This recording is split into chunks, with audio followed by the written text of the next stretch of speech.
adalah gembalaku, takkan kekurangan aku. Ia membaringkan aku di padang berumput hijau. Sudah terkasih, selamat pagi, salam jumpa lagi dalam Sabda Siap Saji hari Rabu Abu 2022, 2 Maret. Marilah kita berdoa. Karena Bapa dan Putra dan Roh Kudus. Amin.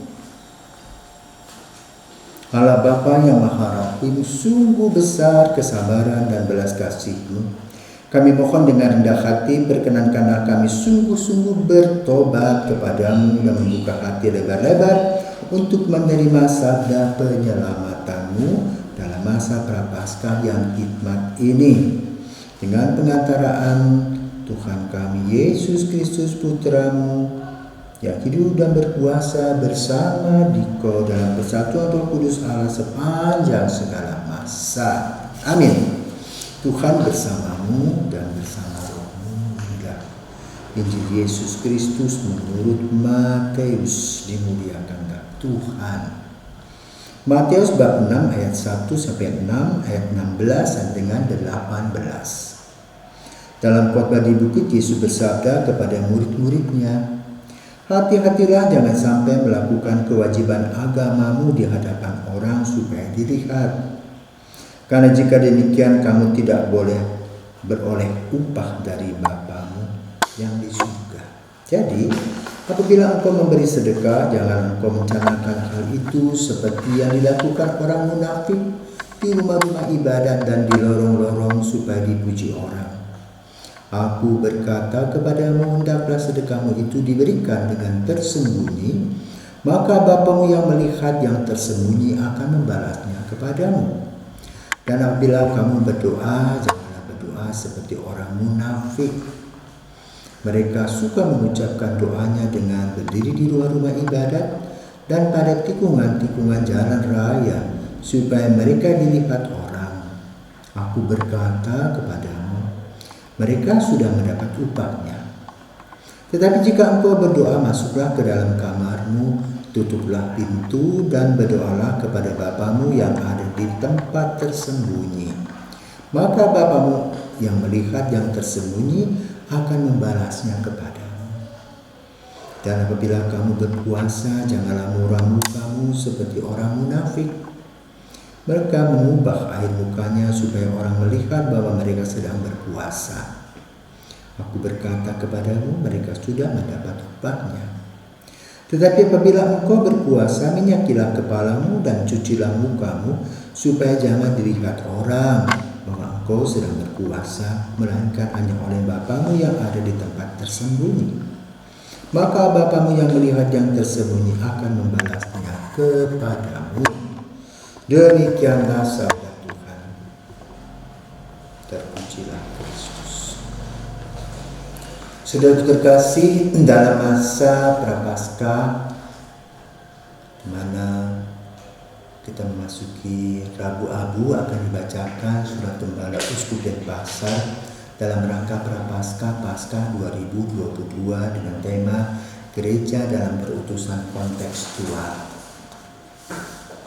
Rekan-rekan imam, biarawan-biarawati dan umat Katolik Uskupan Denpasar, Bali NTB yang saya kasihi, salam sejahtera dan salam sehat untuk kita semua. Sekarang ini kita masih dalam situasi keprihatinan pandemi COVID-19. Namun kita bersyukur kepada Tuhan karena kita masih dikaruniai kehidupan dan kesehatan yang baik, serta boleh menjalankan berbagai aktivitas dan pelayanan. Sebagai orang beriman, kita tidak usah takut, cemas, dan gelisah berlebihan. Saatnya kita bangkit dan hidup normal dengan tatanan baru prokes, serta selalu berkanjang dalam doa. Saatnya kita memasuki fase baru dari pandemi ke endemi. Saudara-saudari yang terkasih dalam Kristus, kita kembali memasuki masa Prapaskah. Prapaskah merupakan masa retret agung selama 40 hari Masa Prapaskah adalah saat istimewa mendekatkan diri kepada Allah dengan berdoa, bertobat, bermati raga, dan melakukan karya belas kasih sebagai persiapan menyambut perayaan Paskah. Dalam kerinduannya untuk memperbaharui praktek-praktek liturgi gereja, Konstitusi tentang Liturgi Kudus Konsili Vatikan II, Sacrosanctum Concilium, menyatakan dua ciri khas masa Prapaskah adalah mengenang atau mempersiapkan pembaptisan dan membina sikap tobat. Semoga umat dengan sungguh-sungguh memaknai dan memanfaatkan masa ini untuk menimba rahmat Allah dengan berbagai kegiatan yang memungkinkan tumbuh suburnya hidup iman dan rohani kita. Gereja dalam perutusan kontekstual. Gereja Katolik senantiasa bergerak dalam pusaran perubahan yang terjadi dari masa ke masa. Eksistensi gereja tidak bisa dilepaskan dari situasi zaman yang terus berubah. Maka karya pelayanan atau perutusan gereja pun harus menyesuaikan diri dengan situasi yang terjadi agar sesuai konteksnya. Tahun 2022, karya Pastoral Keuskupan Denpasar mengangkat tema Gereja dalam Perutusan Kontekstual. Tema ini adalah tema kelima sekaligus menjadi tema terakhir amanat sinode yang keempat. Berkaitan dengan tema gereja dalam perutusan kontekstual dalam rumusan akhir sinode 4, antara dikatakan bahwa gereja dibangun oleh Yesus Kristus di atas para rasul. Dan Tuhan Yesus mengatakan kepada Simon Petrus, "Aku pun berkata kepadamu, engkaulah Petrus, dan di atas batu karang ini aku akan mendirikan jemaatku, dan alam maut tidak akan menguasainya." Matius 19 ayat 18. Dan Yesus pun telah mengutus mereka untuk pergi ke seluruh dunia. Kali itu pergilah, jadikanlah semua bangsa muridku, dan baptislah mereka dalam nama Bapa dan Anak dan Roh Kudus. Matius 28 ayat 19. Konteks Gereja Katolik Keuskupan Denpasar saat ini. Satu, konteks pandemi COVID-19. Karya pastoral kita di tahun 2022 masih dalam kewaspadaan pandemi COVID-19. Adanya pandemi COVID-19 ini berimbas pada pelaksanaan karya pastoral kita yang masih akan ditempuh secara daring online maupun luring offline dengan menerapkan protokol kesehatan.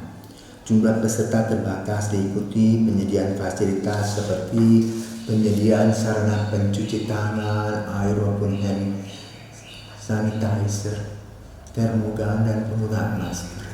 Bahkan di beberapa diwajibkan menerapkan aplikasi Peduli Lindungi. 2. Konteks era teknologi informasi dan komunikasi. Pemetaan berbasis IT. Di era globalisasi ini, gereja juga harus menyesuaikan diri dengan konteks budaya dan arus zaman yang memanfaatkan atau berbasis IT sebagai sarana pewartaan gereja Katolik. Sebagai bagian dari budaya masyarakat zaman ini telah lama memanfaatkan produk budaya masyarakat modern. Sebagaimana dikatakan dalam Evangelii Nuntian di artikel 45, gereja akan merasa bersalah di hadapan Kristus bila gagal menggunakan media untuk evangelisasi. Oleh sebab itu merupakan suatu keharusan bagi gereja Katolik di mana saja berada untuk menggunakan dan memanfaatkan alat teknologi dan komunikasi secara arif dan bijaksana untuk karya pelayanan di bidang pewartaan.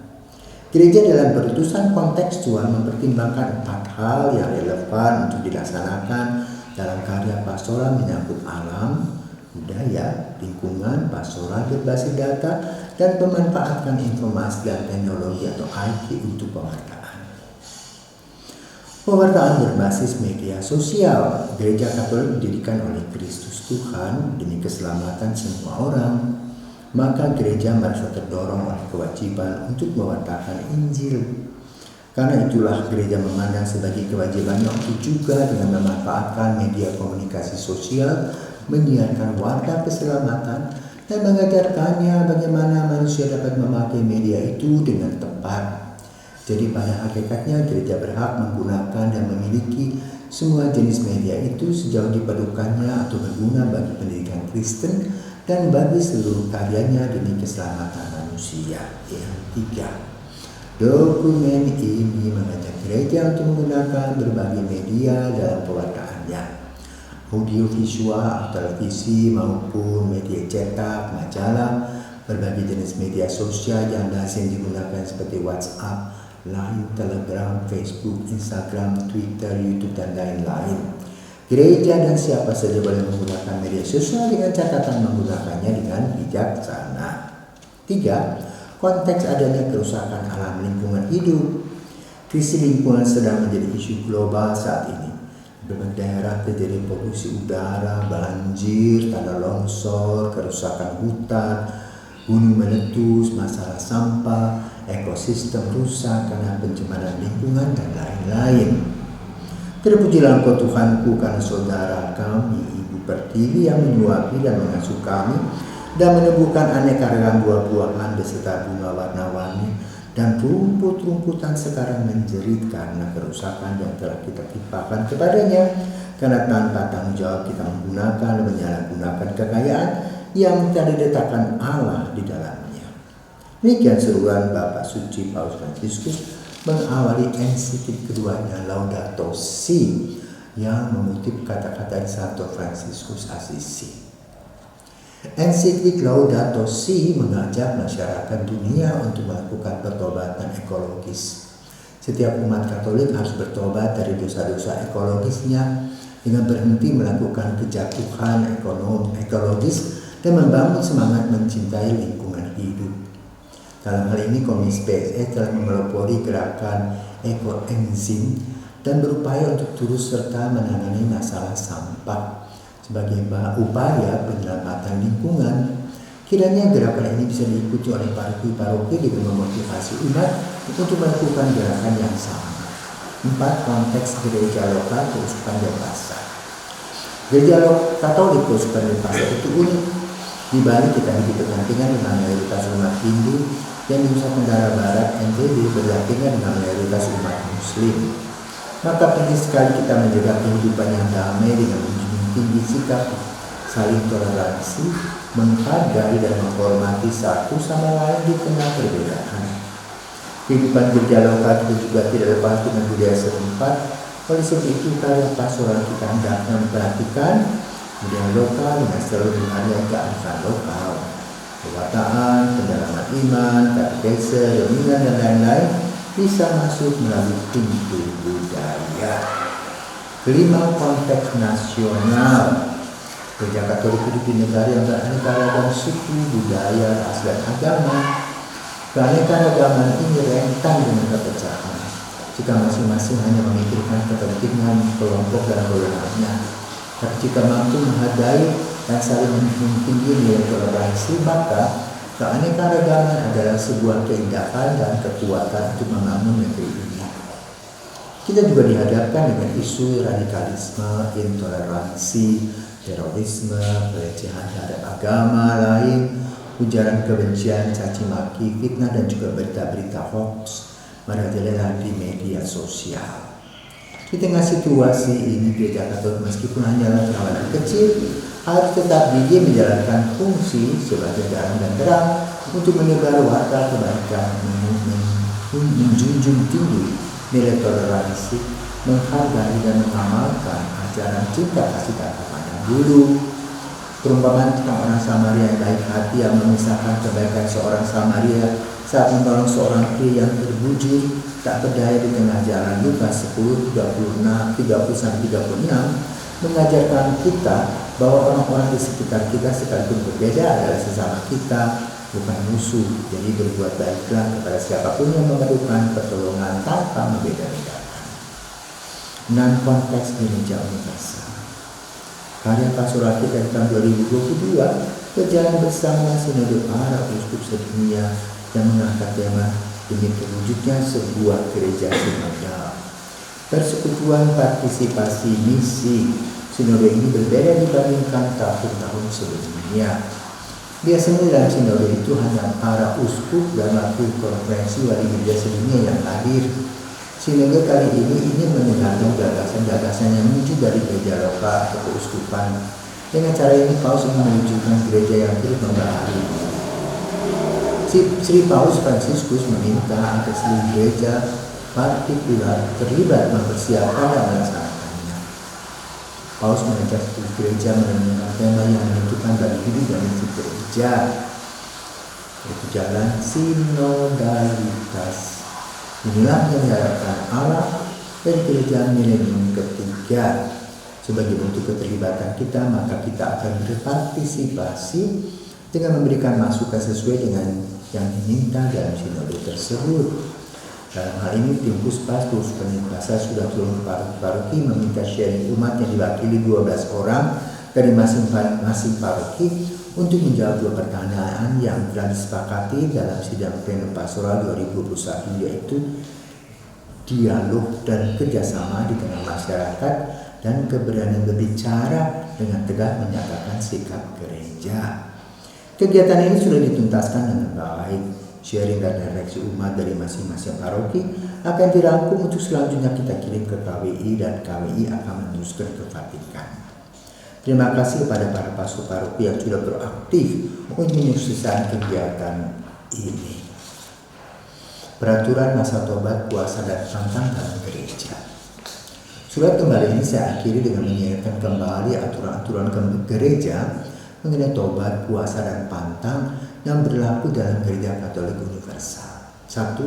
Hari dan waktu tobat dalam gereja Katolik adalah setiap hari Jumat sepanjang tahun dan selama 40 hari masa Prapaskah. Hanus 1:250. 2. Semua orang beriman Katolik wajib melakukan tobat demi hukum ilahi, artinya sesuai perintah Allah sendiri.